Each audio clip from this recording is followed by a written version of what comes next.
Buenas tardes a todos y todas. En mi caso ya estoy a la tarde, yo estoy hablando desde Argentina, pero bueno, buenas lo que sean en cada uno de sus lugares.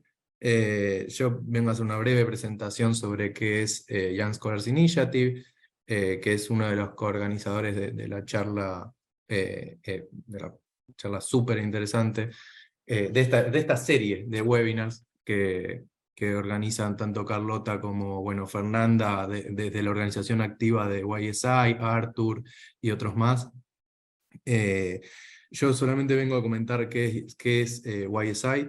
En particular, YSI es una red de estudiantes y de jóvenes investigadores, como lo dice su nombre, alrededor del mundo, que justamente tiene el objetivo de conectar a esos investigadores y a sus intereses, en el sentido, en lo que son sus intereses de investigación, sus intereses temáticos. El YSI se reparte en distintos grupos de trabajo, y dentro de esos grupos de trabajo está el grupo de Economía de la Innovación, que estuvo siempre muy interesado por este tipo de conversaciones, como la que va a tener hoy Carlota con Javiera, y que las va a presentar Pavel, a quien voy a dejar la palabra.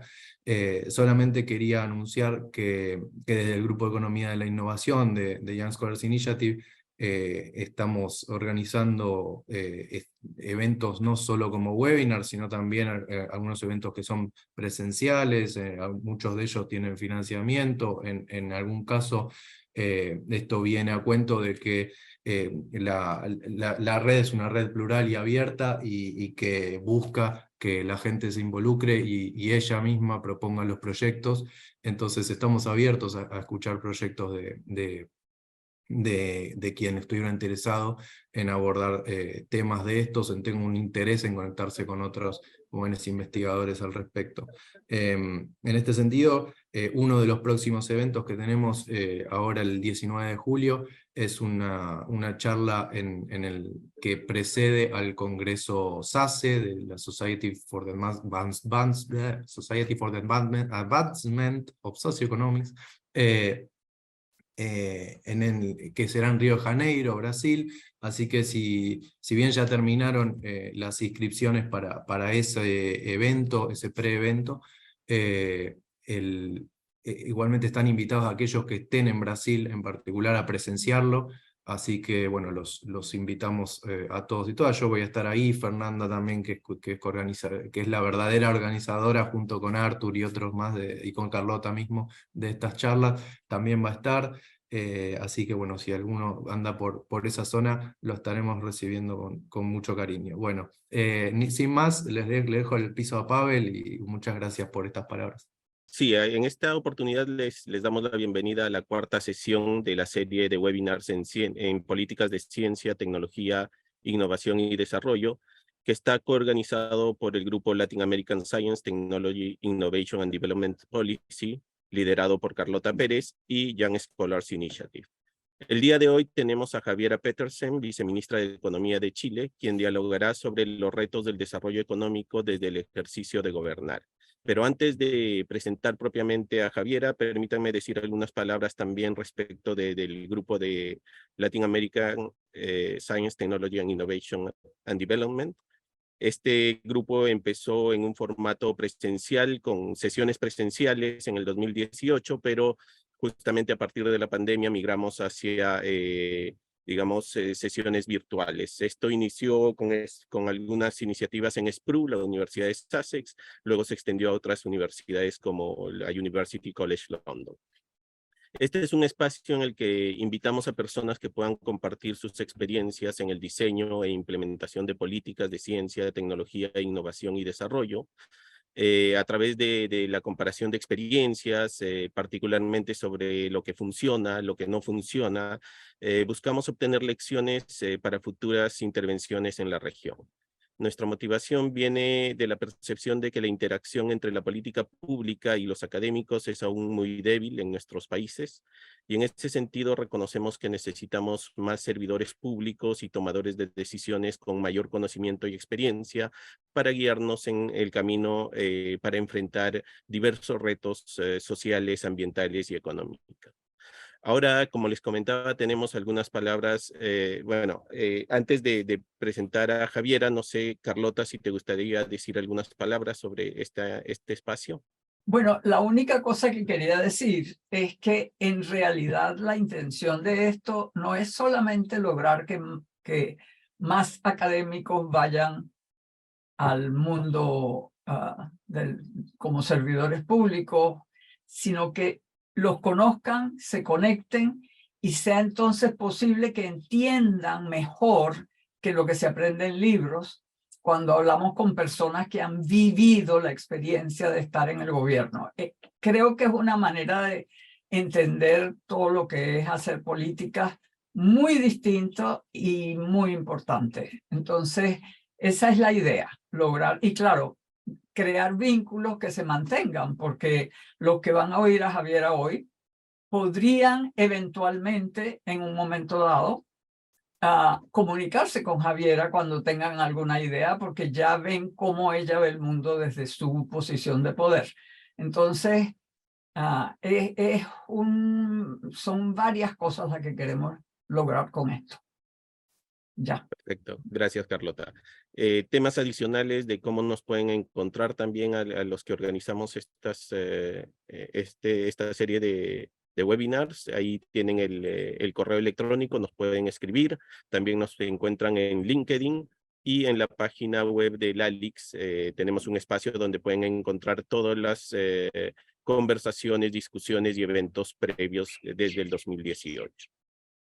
Bueno, sin más, les presento a Javiera Petersen. Es actualmente viceministra de Economía de Chile, es ingeniera comercial de la Universidad de Chile y tiene 2 maestrías, una en análisis económico y otra en política y gobernanza económica mundial de la Universidad de Londres. Para aceptar el cargo que le ofreció el presidente Boric, interrumpió sus estudios de doctorado e innovación y políticas públicas en el IIPP del University College London, en Londres. En su vida profesional ha sido consultora del Banco Mundial, asesora de diputados de la República de Chile, investigadora en el Centro de Microdatos de la Universidad de Chile y en la CEPAL. Es autora de un capítulo sobre el rol de la Corfo en el desarrollo chileno, del libro The Future of National Development Banks. Ha sido activista política desde el 2011, apoyando a diversos candidatos de izquierda. Fue cofundadora en el 2017 del Observatorio de Políticas Económicas, un think tank que realiza investigación en políticas públicas, del cual fue directora ejecutiva. Luego de participar en el equipo programático del candidato Gabriel Boric, fue llamada a tomar parte del gabinete, siendo la integrante más joven de este. Sin más, dejo de compartir mi pantalla y te dejo, Javiera y Carlota, para empezar este evento. Muchas gracias. Bueno, Javiera, primero que nada te quiero dar las gracias profundamente porque yo sé lo difícil que fue para ti encontrar este rato. Estás súper ocupada, pero es muy importante para nosotros poder oír de una persona que viene directamente del sector académico a trabajar en el sector público. Entonces, empecemos por ahí. Me gustaría preguntarte sobre el shock que debe haber significado para ti la oportunidad de ejercer el poder en tu país siendo mujer y teniendo solo 31 años. O sea, yo he venido sosteniendo que ahora hay 2 techos de cristal, uno para las mujeres y otro para los jóvenes. O sea, que tú tenías 2 techos que atravesar. Quisiera saber cómo ha sido esa oportunidad para ti.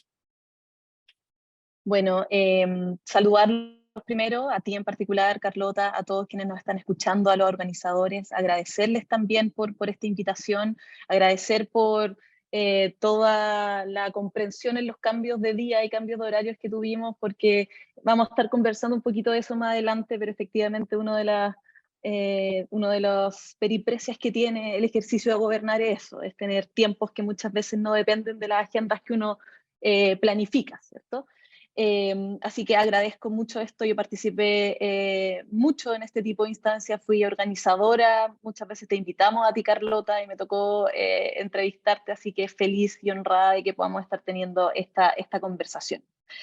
Sobre tu pregunta, bueno, claro, o sea, ahora ya no soy tan joven como cuando partí, pero yo creo que para resumir y para poder responder directamente el cómo ha sido, cómo fue finalmente el recibir esta invitación del presidente Boric para poder integrarme a su gobierno, fue bueno, una experiencia muy, muy gratificante, muchísimo trabajo, mucho aprendizaje, por supuesto, y un aprendizaje que se pone todos los días a prueba para poder mejorar institucionalmente las capacidades del Estado y poder también responder mejor a los desafíos que tiene la economía de nuestro país, pensando no solamente en el largo plazo, sino que también en las coyunturas que van ocurriendo.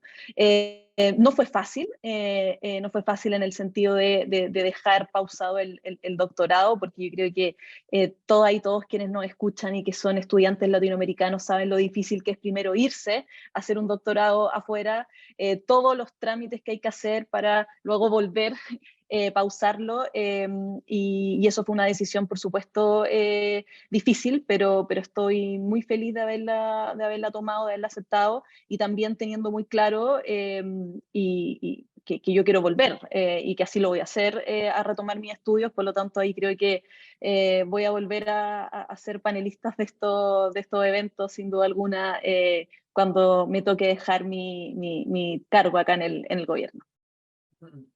Bueno, dices que aprendiste muchas cosas. ¿Podrías compartir las primeras lecciones? Sí, bueno, yo creo que ahí uno puede hacer como una lluvia de ideas de todos los aprendizajes que se tienen, pero yo creo que hay dos cosas que a mí me gustaría mencionar sobre los aprendizajes que al menos más me parece interesante compartir en este espacio.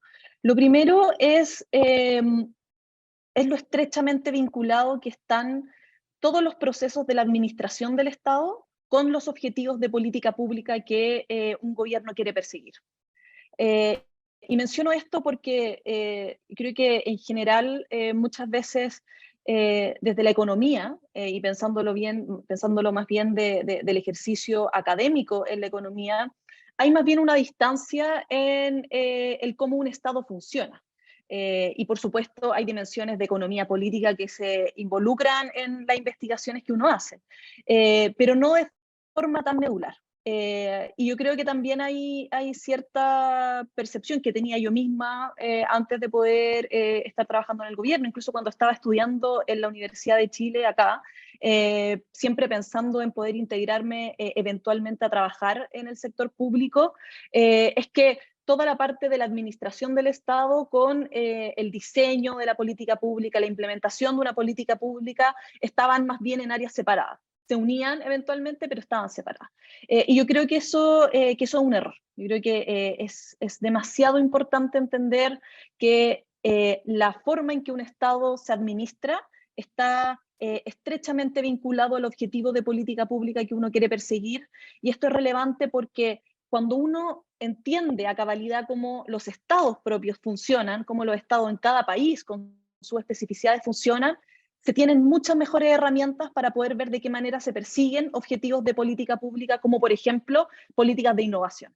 Entonces creo que eso ha sido muy, muy entretenido también de entender, porque al final no solamente ha sido un proceso de aprendizaje propio del cargo, sino también ha sido un proceso de aprendizaje de cómo el Estado, en este caso el Estado de Chile, funciona desde lo más grueso hasta lo más específico, y es algo que sin duda quiero seguir fortaleciendo e incorporando cuando ya me toque retomar la academia a todas las investigaciones que desde ese espacio pueda haber. Entonces, esa es la primera lección, bien importante, y la segunda, el segundo aprendizaje que me gustaría compartir es la importancia de las capacidades institucionales para tener un Estado capaz de perseguir y de responder objetivos. Y esto es relevante para que un Estado pueda responder objetivos de más largo plazo, por ejemplo, objetivos de cambio tecnológico, de desarrollo productivo, pero también los de cortísimo plazo. O sea, necesitamos a un Estado que pueda, como les decía, conducir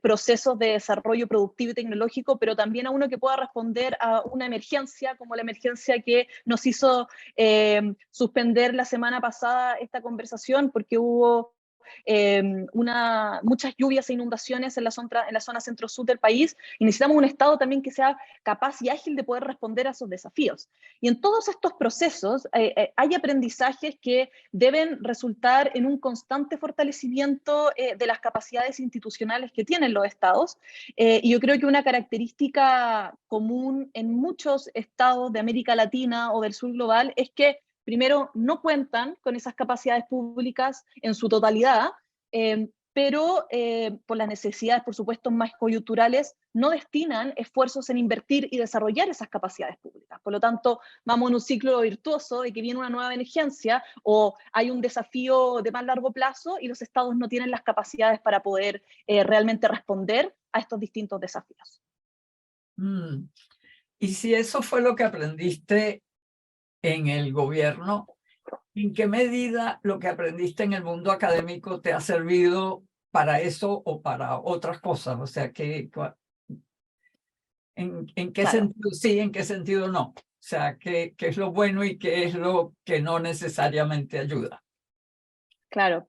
Es una buena pregunta, me la he hecho mucho también, como de qué manera, al menos el camino que recorrí en mi vida académica me ha servido para poder ejercer el cargo en el que estoy ahora. Y claro, o sea, por una parte, pensando primero en las cosas que sí me sirvieron, es que, y quizás esto es un poquito más personal, pero la pregunta de investigación que yo estaba trabajando en mi doctorado era cómo los países no industrializados, los países de América Latina en particular, pueden organizar una transición estructural que sea sostenible en términos sociales, económicos y medioambientales, al mismo tiempo que por supuesto se hacen cargo de los desafíos medioambientales. Y en ese sentido, una de las primeras cosas que creo que se diagnosticó por parte de mi equipo cuando nosotros llegamos acá al ministerio es que el Ministerio de Economía de Chile no estaba organizado para poder conducir un cambio estructural en la envergadura que se necesita en estos momentos. Entonces, ahí vuelvo con estas capacidades institucionales, cómo un Estado se fortalece institucionalmente para poder primero organizar toda la transición energética que es necesaria para que los sectores productivos de nuestro país puedan crecer al mismo tiempo que puedan avanzar a la carbono neutralidad. Y por lo mismo lo que hemos hecho es, al mismo tiempo que vamos avanzando en políticas de fomento productivo que puedan llegar a las empresas para llegar justamente a este objetivo, es también dedicarle tiempo a poder hacer fortalecimientos institucionales dentro del Ministerio de Economía, porque entendemos que este cambio estructural no es algo que solamente va a perseguir este gobierno, sino que es un cambio que excede a este gobierno. Y en ese sentido lo que hemos hecho es poder generar, por ejemplo, una división específica acá dentro del Ministerio de Economía que se llama Desarrollo Productivo Sostenible y que lo que busca es, primero, tener una coordinación interministerial para poder perseguir estos objetivos, pero además poder generar las capacidades institucionales dentro del Ministerio de Economía de forma tal de poder para poder fortalecer al Estado en este objetivo. Y eso lo has hecho en este tiempo turbulento que ha habido: pandemia, protestas sociales, cambio de gobierno, proceso constitucional. O sea, ¿cómo se logra en esa especie de mundo en constante movimiento y en constante... ¿Cómo se trabaja cuando tú tienes una idea clara, cambio estructural en medio de condiciones tan difíciles? También es una muy buena pregunta, nos las hacen mucho, efectivamente. Y yo creo que acá, en tiempos más turbulentos, yo creo que puede ser más fácil o más tentador amplificar las polarizaciones, pero eso se puede aislar si el trabajo se propone pensando en los desafíos que tiene la economía mirando en un plazo que exceda lo que va a durar este gobierno, y así lo hemos hecho. O sea, creo que todos los desafíos que nosotros estamos poniendo sobre la mesa de discusiones y de trabajo conjunto con el sector privado buscan el poder generar una agenda común para que nuestra economía pueda dar un salto a la transformación productiva sostenible, pensando en objetivos que, como les decía, son objetivos que exceden y que se van a materializar, de hecho, luego de este gobierno. Yo creo que un ejemplo muy claro en esto ha sido el trabajo que hemos llevado a cabo relacionado a los impuestos verdes. Nosotros tenemos un compromiso de poder avanzar a una reforma de impuestos verdes y al Ministerio de Economía se le encargó poder analizar con mayor atención a los sectores industriales que se podrían ver afectados por los impuestos verdes.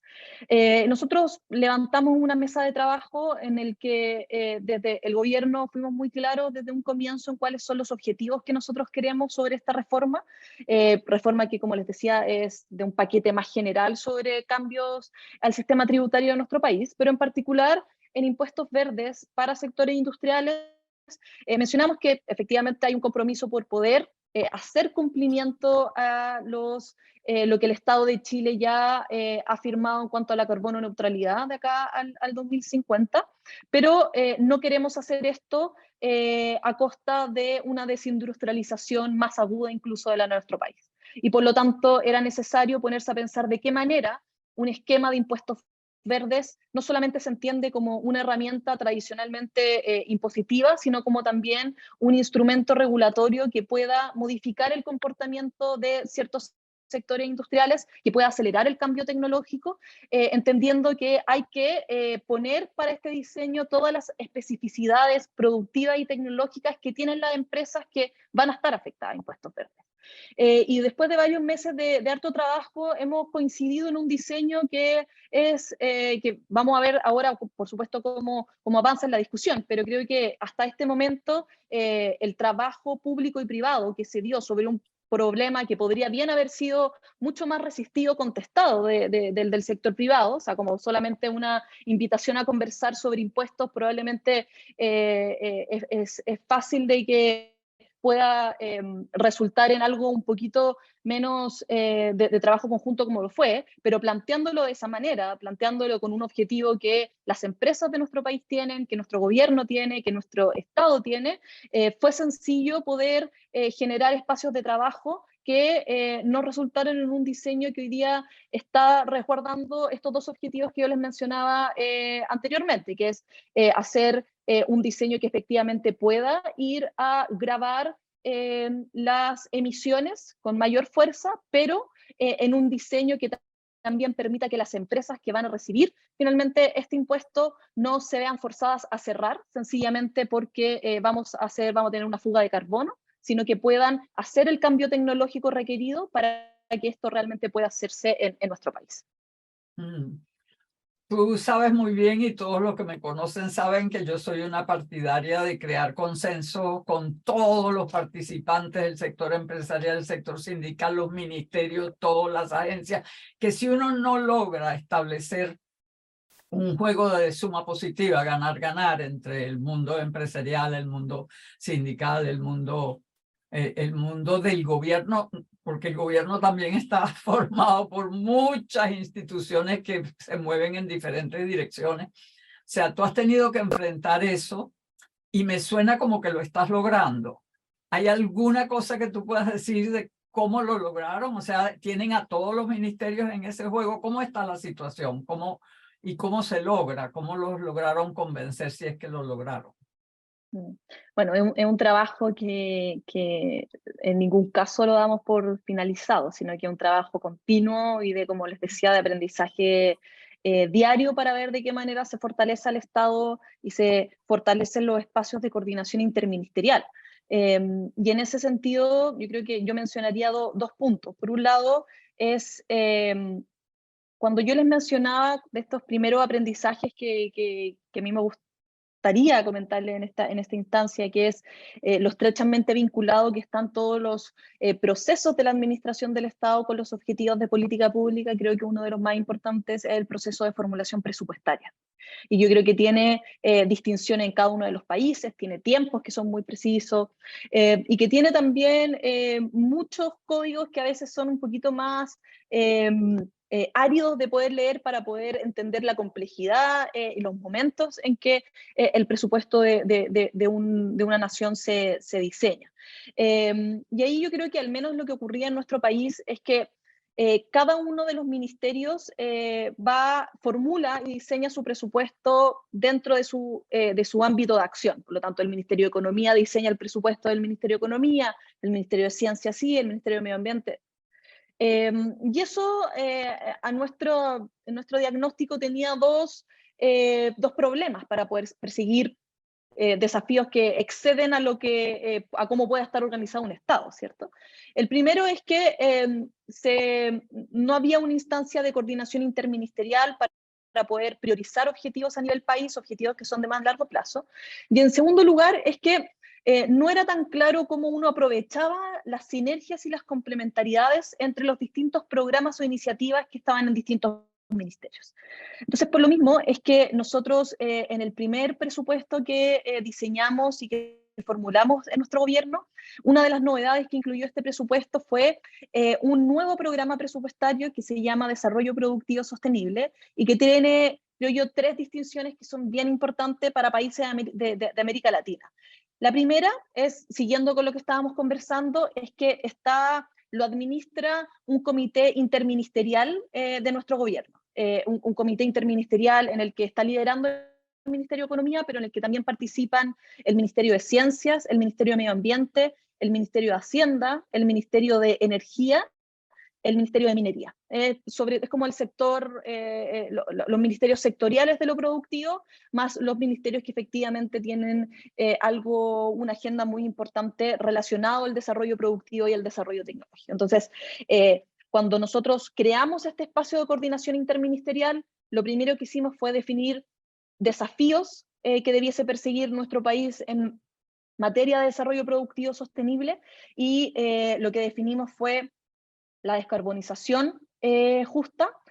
El segundo es resiliencia ante la crisis climática y sus impactos socioambientales. Y en tercer lugar, diversificación productiva sostenible. Entonces, bajo estos 3 grandes desafíos, los equipos técnicos de los distintos ministerios que componen este comité interministerial se juntaron para poder organizar la oferta programática, ya no bajo el título de cada ministerio, sino que bajo el título de estos 3 grandes desafíos, y pudimos proponerle al Congreso, que es donde se discute el presupuesto público, un programa presupuestario que no solamente aumenta en un 13% el gasto que hace nuestro país en desarrollo tecnológico, en desarrollo productivo, el aumento más importante desde hace más de 10 años, sino que lo hicimos de una forma, de una coordinación interministerial que nos permitió usar de mejor manera los recursos públicos. Y la otra distinción que tiene este programa, y que creo que es bien relevante para países de América Latina, es que está financiado por una parte de los recursos extraordinarios que está recibiendo nuestro país por el alto precio del litio.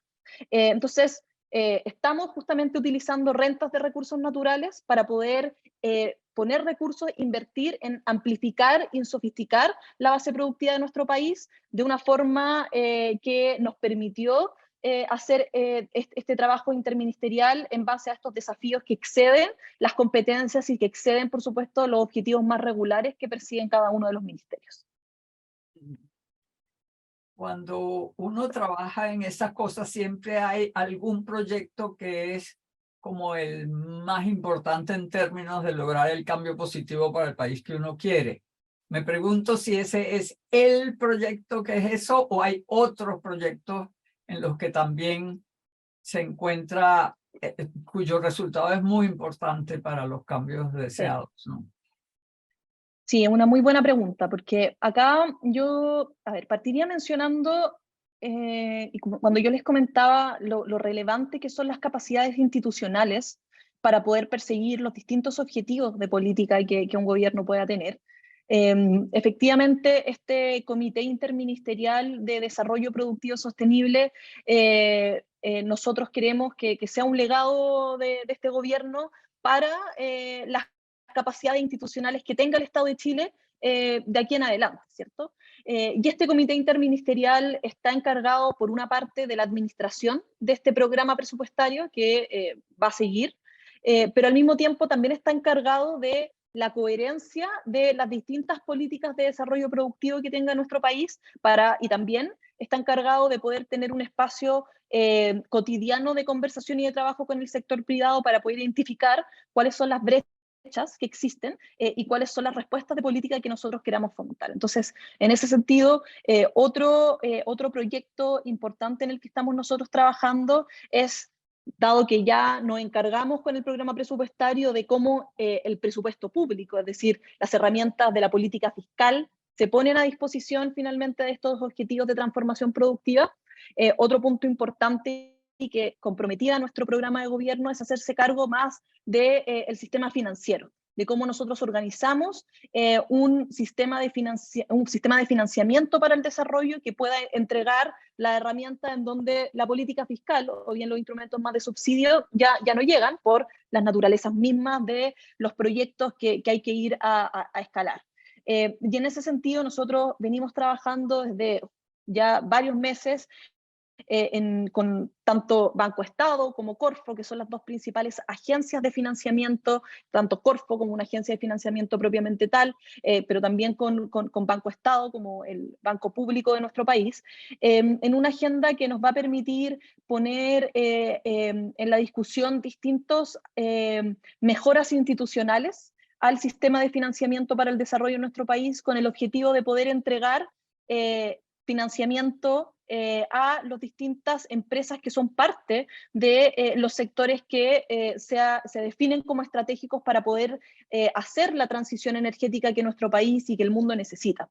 Y eso también ha sido un ejemplo de una coordinación institucional entre los distintos espacios del gobierno, del Estado, que trabajan en este aspecto y que ha resultado en no solamente un trabajo que tiene frutos hoy día mismo. Es decir, nosotros, por ejemplo, Corfo está trabajando arduamente en poder organizar un facility de hidrógeno verde que va a poner a disposición en los próximos años de cerca de 750 millones de dólares para proyectos de generación o relacionados con hidrógeno verde, muy en la lógica efectivamente de cómo un banco de desarrollo funciona, pero al mismo tiempo hemos estado trabajando con Banco Estado y con Corfo para poder mejorar las distintas brechas institucionales que tiene tanto Corfo, que puede tener Banco Estado, generando también una nueva agencia de financiamiento para el desarrollo, de forma tal de que la institucionalidad que está dentro de los objetivos del financiamiento para el desarrollo pueda responder de mejor manera a los objetivos que tiene nuestro país en estas dimensiones.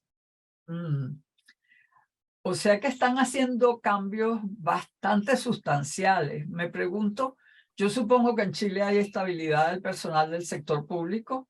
O sea que tú estás haciendo eso esencialmente con el personal que estaba allí en el gobierno anterior, que no necesariamente tenía este tipo de idea. ¿Cómo has manejado esa relación? ¿Cuán difícil o cómo ha sido? O sea, efectivamente hay gran estabilidad acá en nuestro país del personal del sector público. Creo que los funcionarios y las funcionarias públicos tienen una gran vocación de servicio público. Se aprende de todos y todas y quienes tienen no solamente un gran conocimiento, sino que también una gran experiencia en la administración del Estado, que hacen posible que todos estos proyectos y objetivos se puedan materializar. Y por eso vuelvo al gran aprendizaje que creo que voy a mencionar varias veces, que es cómo la administración del Estado se relaciona estrechamente en los objetivos de política que uno quiera perseguir.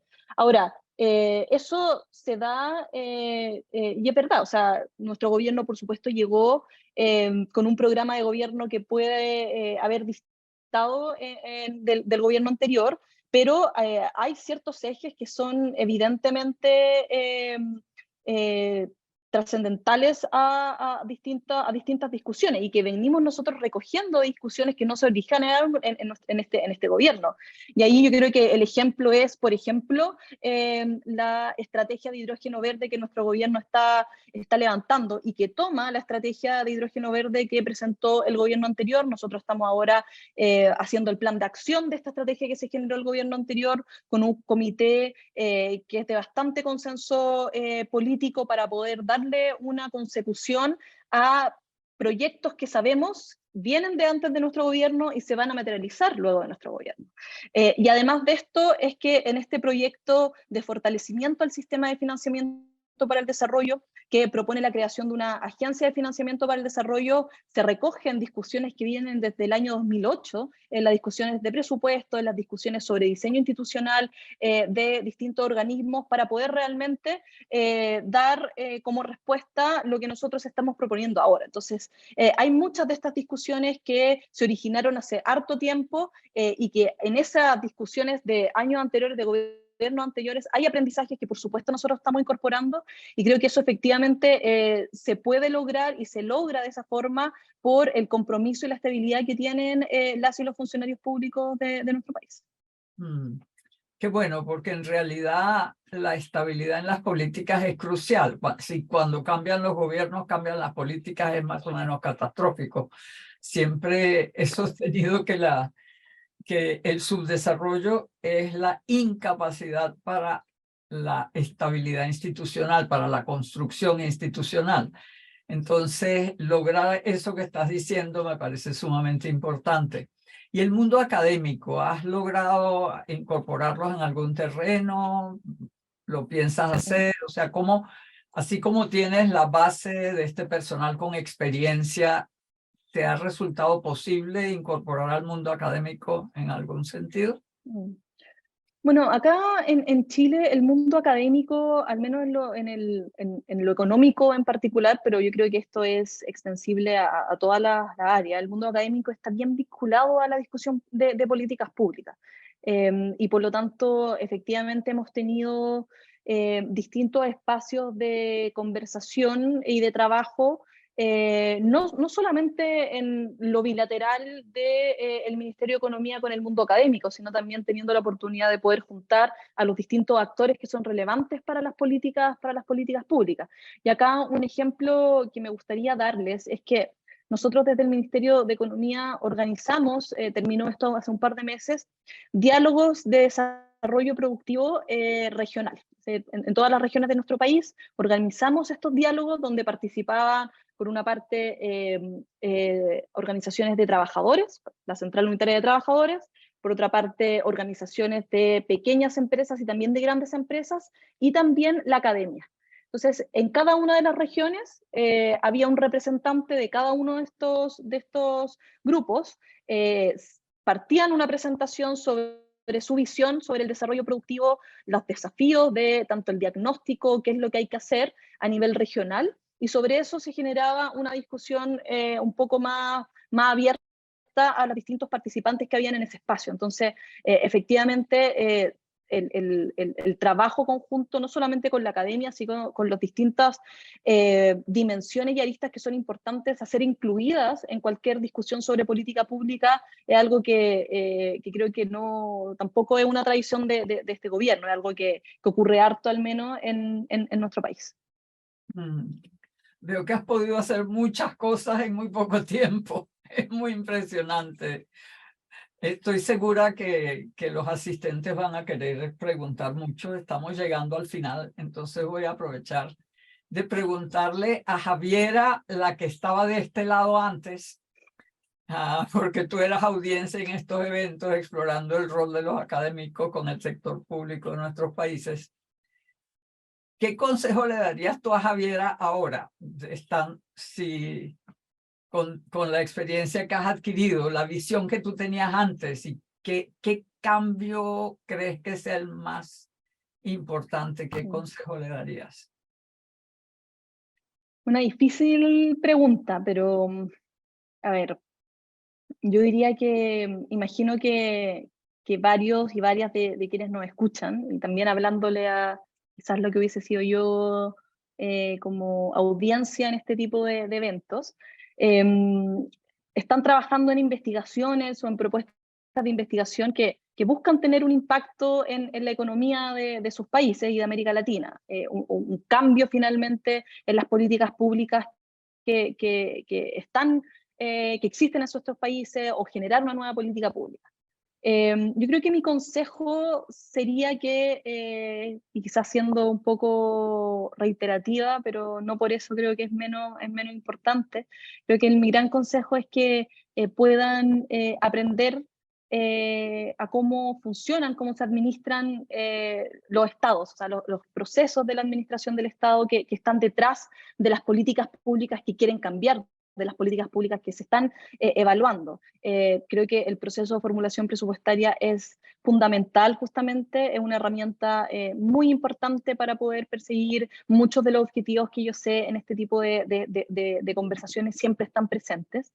Y acá esto es importante porque de la misma forma en que la disponibilidad de datos define muchas veces qué pregunta de investigación se sigue adelante o no, creo que el conocimiento del funcionamiento del Estado les va a dar una dimensión muy fundamental, no solamente para el análisis propio de cualquier investigación que busca tener un impacto o algún grado de aplicación en sus países, sino que también les va a ayudar a calibrar la importancia relativa de sus investigaciones, es decir, la importancia para la gente de sus países, la importancia para poder modificar ciertos datos que nosotros los vemos a nivel agregado, pero que tienen un efecto muy relevante en la vida de muchas y muchos trabajadores, de muchas y muchas familias. Y eso creo que es muy importante a ser incorporado porque esta distancia de la que se mencionó en las palabras iniciales que existe entre la academia y la implementación, el diseño de políticas públicas desde el Estado, creo que también se empieza a originar ahí, desde las preguntas de investigación que se persiguen. Y sabemos quienes hemos estado en la academia que los sesgos para poder definir esas preguntas de investigación vienen por varias partes. Entonces creo que incorporar la dimensión como un grado de realidad desde el funcionamiento propio de estas políticas, de lo que viene detrás, lo que está detrás de estas políticas, puede ayudar mucho a que esta brecha entre la academia y el ejercicio de la política pública pueda cerrarse. Insistiendo un poquito, te quería preguntar, ¿tú crees que hacer estudios de caso de las políticas públicas podría ayudar? Porque me pregunto cómo hacer eso que tú estás diciendo. Sí, o sea, yo creo que los estudios de caso te obligan a poder estudiar con una lupa que normalmente no se tiene cuando estos estudios de caso no existen. Y te obligan a poder entender cosas que quizás no van a materializarse en el escrito final de tu investigación o de tu paper, pero que finalmente te dotan de un marco de análisis mucho más completo, mucho más profundo para realmente proponer, por ejemplo, luego las políticas públicas que siempre están al final de cada una de las investigaciones. Entonces yo creo que efectivamente los estudios de caso son una herramienta que debiese estar más presente en todas las investigaciones que buscan tener algún grado de aplicación en los países. Bueno, entonces le paso la palabra a Pavel para que oigamos las preguntas del público. A mí se me quedaron muchas preguntas fuera, pero espero que, que algunas de las de ustedes. Gracias, Carlota, y muchas gracias, Javiera, por todos tus comentarios respecto de la experiencia de estar en el gobierno y en un puesto, digamos, de decisión tan importante, ¿no? Queremos saber si hay alguna pregunta del público. Por favor, levantar la mano para poder abrir el micro o dejar las preguntas en el chat para ir leyéndolas. Mientras nuestros participantes se animan a hacer una pregunta, yo tengo una pregunta respecto de... Hace poco el gobierno del presidente Boric lanzó una estrategia para explotación adecuada del litio. Y lo que me pareció interesante es que hacía una combinación, digamos, de tratar de explotar efectivamente el recurso natural y exportarlo, pero también ver las posibilidades de industrialización en el país. Entonces quería que si nos podías comentar un poquito más sobre esta estrategia, cómo se ve. Yo sé que posiblemente también es un tema político, ¿no? He visto algunas reacciones en los medios, así que ¿cuál es tu perspectiva sobre este tema? Gracias. Gracias por la pregunta. Sí, efectivamente nosotros desde el gobierno hace un par de meses lanzamos lo que se conoce como la Estrategia Nacional del Litio. Esta es una estrategia bien integral sobre las distintas dimensiones que nosotros como gobierno queremos proponer para un desarrollo armonioso de la industria del litio en nuestro país. Y en ese sentido es que también han sido espacios de coordinación interministerial los que han llevado a esta estrategia a materializarse. El Ministerio de Medio Ambiente, el Ministerio de Ciencias tienen un rol muy relevante, por ejemplo, para poder diseñar y hacer de una forma una conciliación entre objetivos de, por ejemplo, protección medioambiental con un desarrollo más de largo plazo de la industria del litio, donde lo que tú preguntaste es justamente es bien relevante. Nosotros desde el Ministerio de Economía estamos muy interesados en que el desarrollo de la industria del litio pueda generar muchos vínculos productivos en territorios que muchas veces han estado alejados de los polos de competitividad más tradicionales que tiene nuestro país. Y en ese sentido estamos haciendo harto esfuerzo en poder analizar cuáles serían las cadenas de valor que queremos nosotros desarrollar en nuestro país para que exista una vinculación productiva y tecnológica a nivel territorial, densificar el tejido productivo en las regiones donde el litio está presente. Y eso efectivamente está muy relacionado con lo que les comentaba anteriormente, particularmente el programa de desarrollo productivo sostenible, este programa presupuestario. De hecho, nosotros en la formulación presupuestaria que estamos haciendo en este momento, parte de lo que proponemos es que el programa presupuestario de desarrollo productivo sostenible se encargue harto de los eslabones de esta estrategia que tienen relación con el desarrollo tecnológico y el desarrollo productivo. Y en ese aspecto creo que hay muchas oportunidades que tiene nuestro país y en particular asociado a el impulso de esta industria que justamente hacen responder los objetivos de sostenibilidad medioambiental, económica y social que tiene nuestro país. Para poder hacer una explotación que sea más sostenible, es muy necesario poder avanzar con otras tecnologías de extracción del litio. Y esas tecnologías de extracción requieren un desarrollo tecnológico que es muy alto, porque efectivamente las tecnologías de extracción son muy específicas a, por ejemplo, las condiciones que tiene el salar. Y para eso va a haber un esfuerzo bien importante de nuestro gobierno, de las agencias, particularmente el Ministerio de Ciencia y el Ministerio de Economía, enfocados más en el desarrollo productivo y tecnológico, de poner los recursos a disposición para que efectivamente exista un desarrollo tecnológico ad hoc a lo que requiere un desarrollo armonioso de la industria del litio en nuestro país. Muchas gracias, Javiera. Tenemos a Beatriz con la mano levantada. Adelante, Beatriz. Sí, perdón por favor por mi español porque soy de Brasil y hace mucho tiempo que no lo hablo, pero voy a probar mi mejor. Primero, muchas gracias por estar aquí, también Carlota Pérez y Javiera por poder compartir la experiencia de vosotros aquí. Y me gustaría de preguntar una pregunta más profesional también para nosotros que somos de Latinoamérica. Y yo he visto por la internet que tienes, estabas también en el partido y también has trabajado para organizaciones internacionales y has hecho este paso de estar en el gobierno. Y cómo estas experiencias también antes te han ayudado con ese contacto con el gobierno para poder también participar de la política más efectivamente.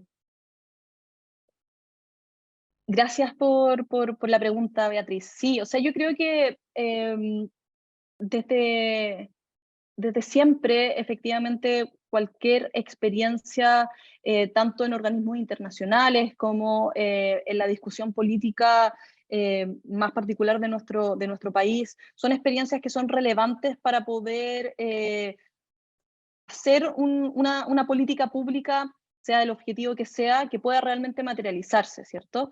Y ahí yo creo que efectivamente todas estas experiencias de trabajo me han ayudado harto a poder incorporar no solamente, por ejemplo, mejores prácticas que uno pueda tener por la vinculación que los organismos internacionales tienen con distintos países y de ahí recoger las mejores experiencias, sino también haber estado involucrada en la discusión política en el país te permite tener el sentido y la dimensión de la economía política mucho más presente a la hora de poder diseñar una política pública que pueda realmente tener un impacto como el que yo creo que todas y todos quieren cuando está diseñando, cuando se están pensando estas políticas. Entonces, creo que la diversificación en el ámbito profesional también es una fortaleza a la hora de poder ejercer cargos como en el que estoy ahora.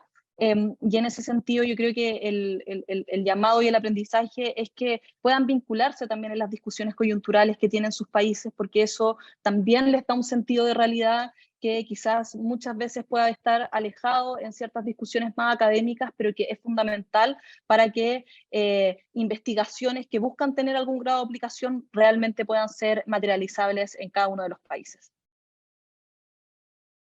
Gracias, Javiera. Tenemos también preguntas de Rafael.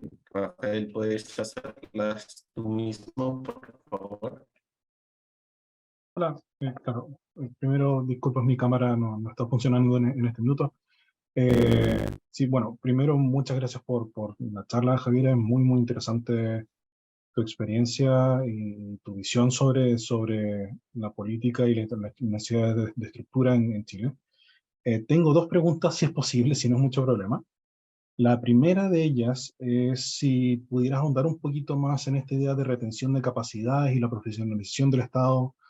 Al menos mi experiencia, yo, bueno, trabajé en el sector público en Chile también durante años, y mi experiencia en gobiernos anteriores fue que, especialmente cuando pasamos un periodo de 4 años, cambiaba el gobierno y era un cambio brutal en el personal. Y me alegra escuchar que es un tema que tienes presente, pero quisiera saber si ese tema es posible de alguna manera estructurarlo o incluirlo dentro de la discusión constitucional que estamos teniendo en este minuto en Chile. Pues creo que, claro, la parte de funcionamiento y estructura del Estado es fundamental para la buena aplicación de política, y estamos totalmente de acuerdo. La segunda pregunta, quería ir un poco a lo que comentabas sobre la reestructuración que estás aplicando en el ministerio de nuevo, me hace mucho sentido, tiene un set de objetivos y la estructura debe seguir todos los objetivos, todo el sentido. Pero quisiera saber tu visión sobre la necesidad de acuerdos políticos de largo plazo para mantener tales estructuras, porque también me imagino que lo has visto especialmente en gobiernos anteriores, era esta idea de que llegaba un nuevo gobierno y era, entonces hay que hacer todo de nuevo y reestructurar de nuevo, y es con reestructuración sobre reestructuración. Entonces quería saber tu visión o tu opinión sobre cómo mantener estos cambios a largo plazo, desde el punto de vista más político. Gracias, Rafael. Voy a intentar contestar ambas preguntas con algo que se me quedó de la presentación y la conversación anterior que tuvimos con Carlota, que yo creo que recoge en parte lo que tú mencionas. Efectivamente, uno de los diagnósticos yo creo que está bastante consensuado acá en nuestro país es que las políticas de desarrollo productivo han sido políticas que han variado mucho cada vez que cambia el gobierno. Y eso, por supuesto, es algo que no es deseable, en tanto las políticas de transformación productiva van a requerir cambios que exceden a los 4 años, que son lo que dura los gobiernos de nuestro país. Y por lo tanto hay que diseñar algún mecanismo institucional que pueda recoger los consensos, que pueda construir los consensos que existen sobre esto, para poder esos luego materializarlos en cada uno de los gobiernos. Y eso creo que tiene harto que ver también con, por una parte, la segunda pregunta que tú hacías, o sea, cómo se construyen, cómo se generan y cómo estos consensos de largo plazo pueden después tener alguna vinculación con el diseño de las políticas que se dan en el gobierno, pero también con la retención de las capacidades que son necesarias para poder hacer que estas políticas puedan realmente tener una consecución y una línea que exceda a los gobiernos de turno. Y en ese sentido, uno de los proyectos en los que estamos trabajando en conjunto con el Ministerio de Ciencias, es que nuestro país, cuando creó el Ministerio de Ciencias, que eso fue hace un par de años, ordenó institucionalmente toda la dimensión del desarrollo de CTCI. Es decir, tenemos un consejo CTCI, que es el que está, un consejo asesor presidencial y que está encargado de la definición más estratégica del desarrollo CTCI en nuestro país. Luego está el nivel más de diseño de políticas. Hay un comité interministerial para CTCI que tiene que tomar estos lineamientos estratégicos del Consejo y después llevarlos al diseño de las políticas del gobierno de turno. Y luego tenemos la agencia ejecutora que toma la política y finalmente ejecuta esta dimensión. Entonces, por el lado del desarrollo del conocimiento, de los conocimientos, está más o menos ordenado institucionalmente nuestro Estado.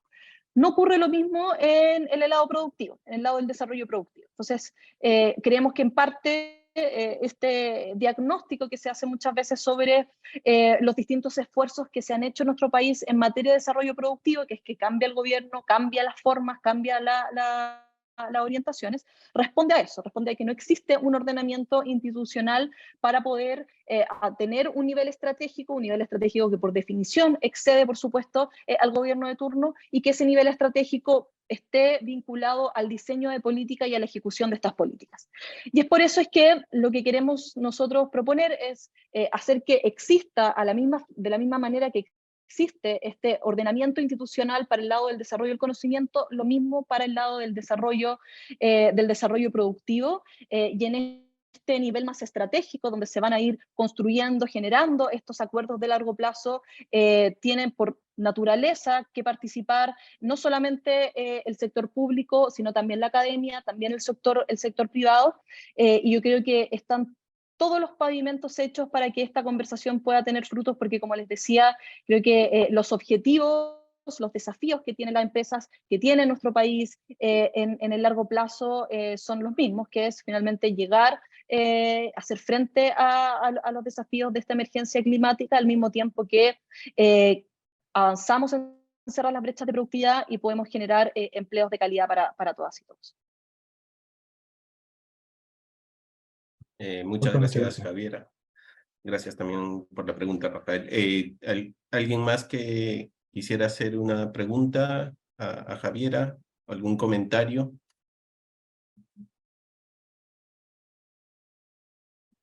Bien. Tenemos a Amir también con la mano levantada. Adelante. Amir.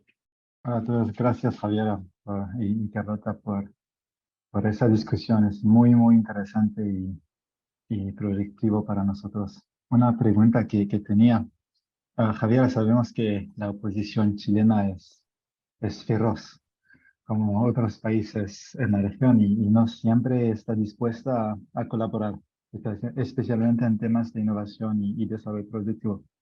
Entonces, a diferencia de los académicos que pueden permitirse a pensar sin gente que les desafíe, ¿cómo manejas ese desafío de compromiso con entidades poderosas que pueden ser en el otro lado ideológico? Gracias, Amir.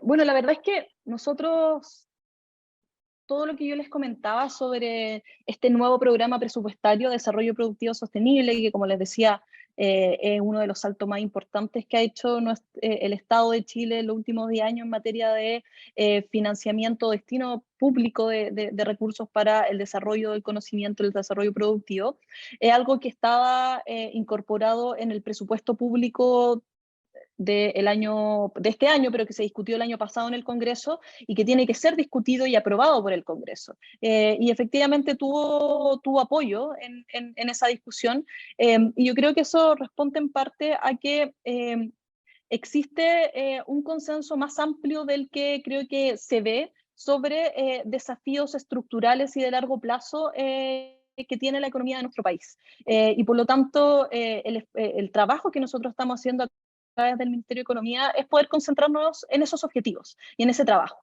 Creo que el diseño, como yo les mencionaba, todo el trabajo que hicimos en impuestos verdes demuestra que es posible poder hacer un trabajo mancomunado entre el sector público y el sector privado, incluyendo, por supuesto, a la academia, a sus trabajadores, para poder sentarse desde un objetivo y un desafío común, y un desafío común que, por cierto, no es que lo hayamos planteado nosotros, lo plantea la crisis climática, la plantean otros desafíos en materia de desarrollo, y en eso creo que ha habido un buen ánimo de trabajo. Y por lo tanto, la discusión que nosotros tuvimos en el Congreso en ese momento sobre este presupuesto fue una buena discusión, y esperamos que así se mantenga la discusión sobre esto. Gracias, Javiera. Una respuesta muy política también. Genial. Carlota, adelante, por favor. A mí se me quedaron tantas preguntas que voy a aprovechar. Una de ellas tiene que ver con los gobiernos locales, porque pienso que la globalización es al mismo tiempo una especie de localización. El hecho de que Internet abre que todo el mundo pueda... podríamos incluso pensar en la posibilidad de que cada gobierno local tuviera una política industrial o una política agrícola o minera o lo que sea, dentro de que cada proyecto minero sea un proyecto de desarrollo local. Pero yo creo que nosotros venimos de una época en la cual los gobiernos locales como que no cuentan, un poco están administrando cosas muy sencillas. ¿Ha habido alguna posibilidad dentro de tu experiencia en este relativamente corto tiempo que implique que eso es una realidad, que sí se puede trabajar, has trabajado algo local? ¿Sería posible fortalecer los gobiernos locales y tratar de que la política industrial no sea una política nacional que solo involucra a las grandes empresas y las ciudades y lo demás queda un poco... ¿Cómo ves eso y qué experiencia has podido tener o qué experiencia te gustaría tener si no se ha podido hacer nada en ese terreno?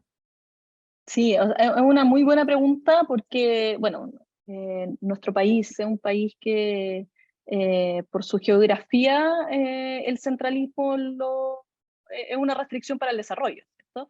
Y además porque todos los nichos de competitividad no están en el centro, no están en Santiago, sino que están sobre todo distribuidos más en el norte o en el sur de nuestro país. O sea, en el norte es donde tenemos todo, no solamente el desarrollo minero, sino que también tenemos la industria de energía solar, y en el sur donde tenemos energía eólica, en fin. Pero efectivamente nosotros tenemos el mismo diagnóstico, que es que es fundamental poder rescatar e incorporar las vocaciones productivas regionales para que esto realmente pueda ir nutriendo las políticas de desarrollo productivo que como Estado y como gobierno se persiguen. Y en ese sentido, esto se asocia mucho a un compromiso además que tiene nuestro gobierno por la descentralización del poder. El presidente lo menciona siempre, él lo que quiere es poder terminar este gobierno con la figura del presidente con menor poder de la que lo inició, entregando y fortaleciendo los gobiernos regionales, y por lo tanto cada ministerio está trabajando en un proceso de descentralización de facultades. Y lo que nosotros hemos hecho en el Ministerio de Economía es poder organizar esta descentralización a través de comités de desarrollo productivo regional. Los comités de desarrollo productivo regional son instancias colegiadas que están lideradas por los gobiernos regionales, donde participan en minoría, pero participamos el gobierno central y también participantes del sector privado, de la academia, y en ese espacio se definen varios aspectos sobre la estrategia de desarrollo, sobre el diseño de ciertos instrumentos. Y cómo lo hacemos de forma bien práctica es que, por ejemplo, Corfo o Cercotec, ambas son las principales agencias de fomento que tienen distintos instrumentos, distintas líneas de instrumentos de fomento productivo. En las regiones donde tenemos estos comités de desarrollo productivo regional, los instrumentos que están destinados a esa región se definen en su orientación en ese espacio colegiado. No es Corfo a nivel central quien define a dónde va ese instrumento y cómo se hace ese instrumento. Son las regiones, son en estos espacios. Y eso de un abanico de varios instrumentos, hay un pequeño submuestra de estos instrumentos que están hoy día en los comités de desarrollo productivo regional, pero la idea es poder, por supuesto, ir ampliándolo y de esta manera ir descentralizando las decisiones de desarrollo productivo, de fomento productivo en las regiones. Excelente, me alegro muchísimo que esté ocurriendo. Carlota, si deseas puedes continuar, Sí, todavía no sigo- tenemos sigo contando. otras preguntas del público. Es una pregunta muy parecida a la de Amir, que tiene que ver con, en un gobierno de izquierda, ¿cómo es posible, cómo se sintió el sector privado cuando lo convocaron y cómo lograron sentar al sector privado en esa? ¿Hay alguna experiencia que haya facilitado eso, sabiendo que había tanta tensión? Esperando, yo supongo que ellos esperaban que el gobierno los iba a tratar de ahogar. Eso es lo que se espera siempre que llega un gobierno de izquierda y quieren sacar la plata y está ese... ¿Cómo lograron tranquilizarlos? ¿Cómo lograron sentarlos a la mesa? Bueno, yo no sé qué es lo que pensaba el sector privado cuando nosotros llegamos, pero yo les puedo conversar sobre la experiencia que hemos tenido desde el Ministerio de Economía y que efectivamente muchas de las políticas que hemos impulsado han sido políticas que han sido codiseñadas con distintos representantes del sector privado. O sea, y en estos ejemplos tengo varios. Por ejemplo, nosotros el año pasado y también este año estuvimos en la discusión sobre aumento de salario mínimo. Y en esta discusión uno de los compromisos que teníamos como gobierno era poder avanzar en un alza sustantiva del salario mínimo, acompañando a las MIPYMES, que son las empresas que más les cuesta hacer este alza de salario mínimo. Y para poder hacer esto, lo que hicimos fue un subsidio a las MIPYMES para que pudieran ir justamente para poder apoyar el alza del salario. Y el diseño de este subsidio, que puede parecer algo más o menos sencillo, porque finalmente uno tiene la empresa, no es tan sencillo por bastantes complicaciones a nivel de datos que existen, etcétera.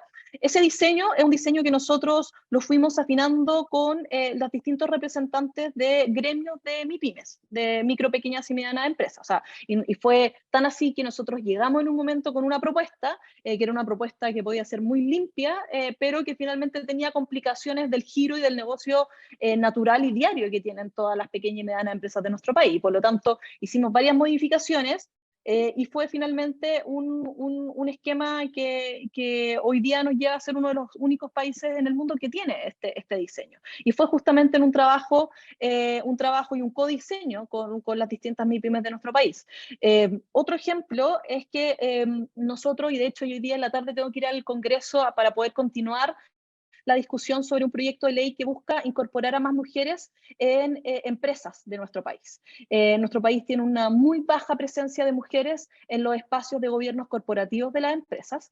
Y acá la verdad es que hay tres principales diseños que los distintos países toman. Por una parte, una autorregulación, es decir, que no hay ninguna norma que exija a las empresas a incorporar a mujeres en los espacios corporativos.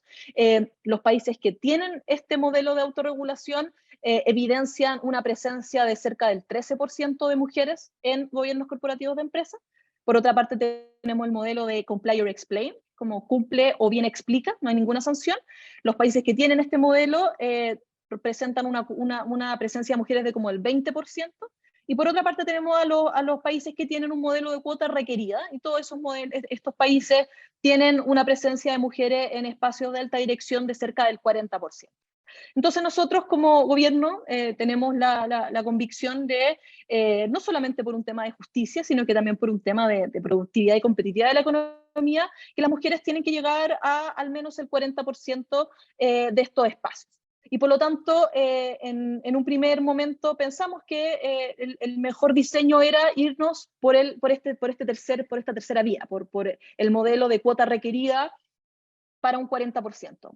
Y en varias conversaciones que tuvimos con distintos directorios de empresas, con organizaciones de la sociedad civil, de mujeres empresarias, por ejemplo, al final evaluamos mejor y en un trabajo, de nuevo, un codiseño, un trabajo conjunto, lo que estamos proponiendo y lo que se está discutiendo hoy día en el Congreso es una fórmula gradual y mixta que mezcla, por un lado, durante los primeros 6 años de implementación de lo que sería esta ley si se aprueba, un modelo de Comply or Explain, para luego pasar a la cuota requerida, de tal forma que durante estos 6 años que estaría el modelo de Comply or Explain, las empresas y el ecosistema productivo de nuestro país se pueda adaptar, pueda efectivamente entender mejor cuáles son las brechas que existen al interior de las empresas para que las mujeres puedan acceder a espacio directivo, y luego desde el 7º año ya se propone la cuota requerida. Entonces, creo que estos dos, puedo darles más, pero estos son ejemplos bien claros de cómo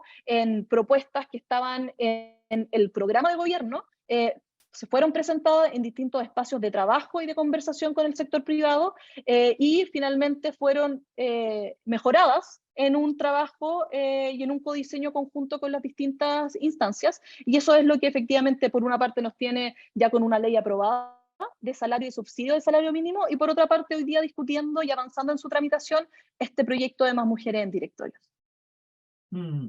Con las empresas grandes. Gracias, Javiera. O sea, el proyecto de más mujeres en directorios es para empresas grandes, de hecho. Esto es para sociedades anónimas abiertas y sociedades anónimas especiales, que son el grupo, por ejemplo, de empresas que transa en la bolsa. Entonces, esto es un proyecto que justamente está pensado en empresas más grandes. Tenemos una pregunta de John. Adelante, John, por favor. Aló, ¿se escucha? Sí, se escucha. Sí. Excelente.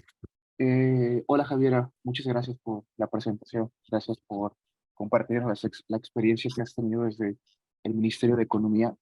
Yo tengo una pregunta específicamente respecto a lo que tiene que ver con el litio. Entonces, históricamente, pues Chile se ha caracterizado por ser una economía de exportación de materias primas como el cobre, ¿no? Ahora que está en auge o se viene como esta industria de litio, de la exploración, el desarrollo de la industria para extraer el litio, ¿cuál es como el proyecto que tiene Chile desde el Ministerio de Economía para ver al litio como esa, digamos que, oportunidad de desarrollo, de crecimiento económico en Chile, y cómo piensan adaptarlo o conjugarlo justamente con el sector privado, que yo creo que pudiera ser un aliado estratégico importante, ¿no? Para poder consolidar y desarrollar esta industria en el país. Gracias. Gracias, John.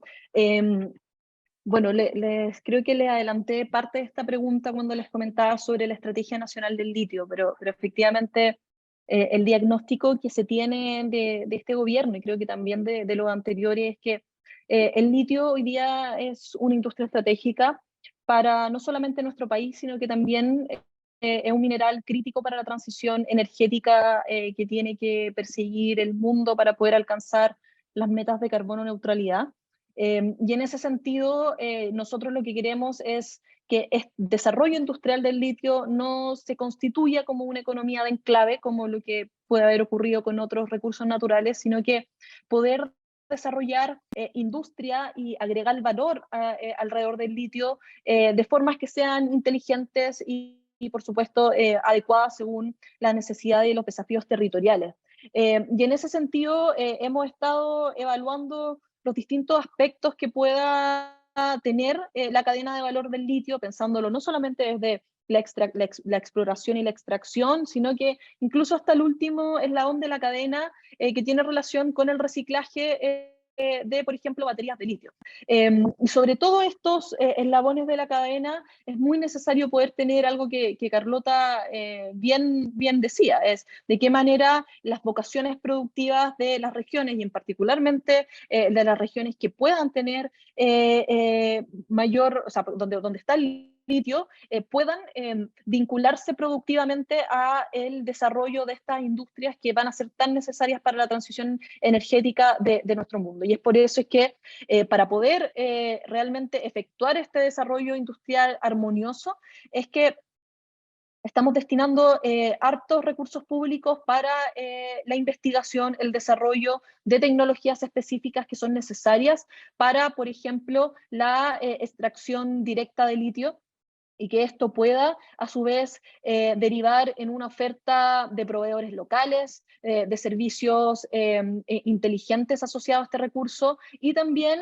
pensar en una industria de reciclaje que pueda realmente entregar la sostenibilidad que requiere esta industria en nuestro país.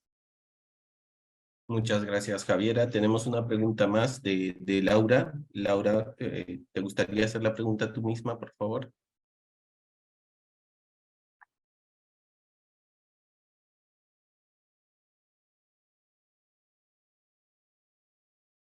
O en todo caso, yo la leo. Laura pregunta si, ¿cómo ves el futuro de Chile con el actual escenario político y social?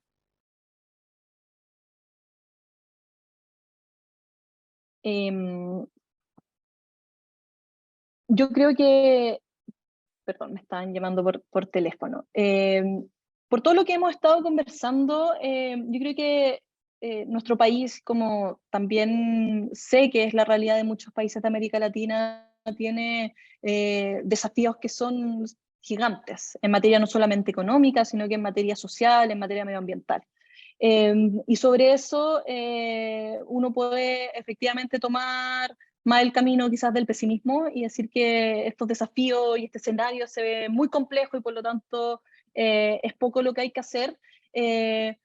Yo decido tomar el camino de un optimismo activo y que nos exige estar constantemente trabajando, innovando en las respuestas de política, poder convocando a consensos que son necesarios para poder avanzar. Para esto, no solamente estos espacios de integración y discusión regional son relevantes, sino que también efectivamente a nivel de otras regiones creo que es fundamental. No me cabe duda que muchos de los temas que nosotros conversamos acá son los temas que también se están conversando en otros espacios y sobre eso creo que lo más necesario es poder aunar esfuerzos para poder movilizar todas las transformaciones que sean necesarias hacer, pensando en que los desafíos son globales, pero requieren de una respuesta coordinada a nivel local.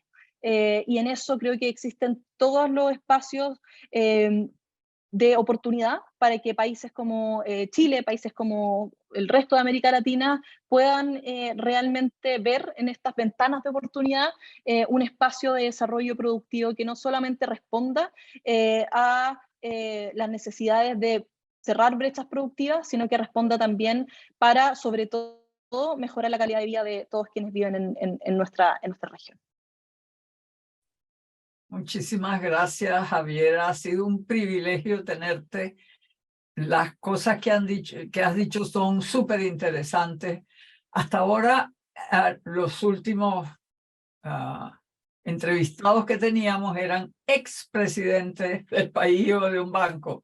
Ahora te tenemos a ti sentada en la silla caliente, haciendo las cosas y hablándonos de lo que estás enfrentando. Creo que ha sido una experiencia extraordinaria y estoy segura que todos los asistentes lo piensan así. Muchísimas gracias. Muchas gracias, Carlota, y muchas gracias a todas y todos quienes organizaron, coordinaron y que también nos escucharon o que nos van a escuchar en el futuro. Muchas gracias a ti, Javiera, y con esto creo que podemos culminar esta sesión.